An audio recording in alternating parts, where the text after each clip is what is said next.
கிழக்கு மாகாண தலைமை தேரர் ஒருவருக்கு வழங்கப்பட்ட போலீஸ் பாதுகாப்பு நீக்கப்பட்டுள்ளதாக சமூக ஊடகம் ஒன்றில் தெரிவித்துள்ளார். இது தொடர்பில் அறிக்கை வெளியிட்டுள்ள போலீஸ் ஊடகப் பிரிவு அவ்வாறான எந்த ஒரு பாதுகாப்பு நீக்கமும் மேற்கொள்ளப்படவில்லை என தெரிவித்துள்ளது. அமைச்சர்கள் பாதுகாப்பு பிரிவின் அதிகாரிகள் அவரின் பாதுகாப்புக்காக ஈடுபடுத்தப்பட்டிருந்தனர். கொழும்பிலிருந்து அமைச்சர் பாதுகாப்பு பிரிவின் அதிகாரிகள் கிழக்கு மாகாணத்துக்கு இவ்வாறு கடமைக்காக அனுப்புவதில் ஏற்பட்ட பிரச்சினை காரணமாக இத்தேரருக்கு அவருடைய போலீஸ் அதிகார பிரிவுக்குட்பட்ட போலீஸ் அதிகாரிகளினால் பாதுகாப்பு வழங்கப்பட்டுள்ளது.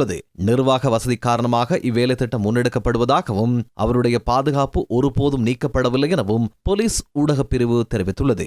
இதேவேளை கதிர்காமம் ஏழுமலை புனித பூமியின் பாதுகாப்பு நீக்கப்படவில்லை எனவும் போலீசார் தெரிவித்தனர். ஏழுமலை விகாரையின் விகாராதிபதி ஜனாதிபதி அனுரகுமார திசாநாயக்கவுக்கு கடிதம் ஒன்றை அனுப்பி குறித்த புனித பூமியில் அமைக்கப்பட்டிருந்த போலீஸ் காவல் அரணிலிருந்து அதிகாரிகள் நீக்கப்பட்டுள்ளதாக தெரிவித்துள்ளார். அந்த கடிதம் தற்போது சமூக வலைதளங்களில் பகிரப்பட்டு வருகிறது. இது தொடர்பில் கதிர்காமம் போலீஸ் நிலைய பொறுப்பதிகாரியிடம் அறிக்கை கோரியதாக போலீஸ் ஊடகப் பிரிவு தெரிவித்துள்ளது. அதற்கமைய குறித்த செய்தியில் எவ்வித உண்மையும் இல்லை எனவும் போலீஸ் நிலைய பொறுப்பதிகாரி அறிக்கையை சமர்ப்பித்துள்ளதாக போலீஸ் ஊடகப் பிரிவு சுட்டிக்காட்டுகின்றது. ஏழுமலை போலீஸ் காவலரணில் பணியாற்றிய மேலதிக அதிகாரி ஒருவர் அங்கிருந்து நீக்கப்பட்டு கதிர்காமம் போலீஸ் நிலைய பிரிவுக்குட்பட்ட பகுதியில் சட்டம் மற்றும் ஒழுங்கை பேணும் கடமைக்காக அனுப்பப்பட்டுள்ளதாகவும் புனித பூமியின் போலீஸ் பாதுகாப்பு முற்றாக நீக்கப்படவில்லை எனவும் கதிர்காமம் போலீஸ் நிலைய பொறுப்பதிகாரி அறிக்கை சமர்ப்பித்துள்ளதாக போலீஸ் ஊடகப் பிரிவு தெரிவித்துள்ளது.